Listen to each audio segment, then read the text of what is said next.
كل يوم بنصحى فيه بناخد طاقة جديدة، كأن ربنا سبحانه وتعالى بيدينا فرصة علشان نقدر نغير نفسنا.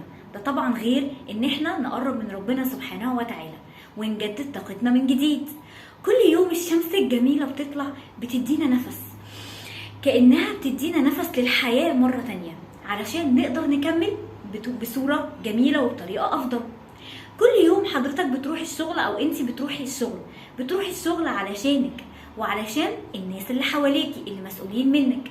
اما انتي بقى يا ست الكل اللي قاعده في البيت، بتقومي بتروقي وبتعملي الحاجات اللي وراكي، والله الله الله بتعملي الاكل الجميل، ويا بختك بياكل من ايديكي حبايبك الحلوين اللي انتي بتحبيهم، وبتبقي مبسوطه جدا للحاجه اللي انتي عاملاها.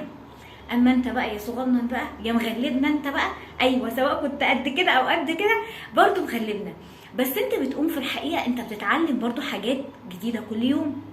بتتعلم لعبة جديدة، بتتعلم مهارة جديدة، بتتعلم ازاي تتعامل مع الناس، ازاي تتواصل معاهم، ازاي تتعامل مع الموبايل. دي كل ده مهارة، بغض النظر يعني ان ممكن يعني ان انت برضو تتعلم ازاي ان انا انكد على ماما، بغض النظر ده صح ولا غلط، او ان انت تتعلم ازاي ان انا اتحايل على بابا او اتكلم مع ماما او بابا، ازاي اقنعهم بحاجة ان انا ممكن ان انا عايزها، او ان انا مثلا نفسي في خروجة معينة.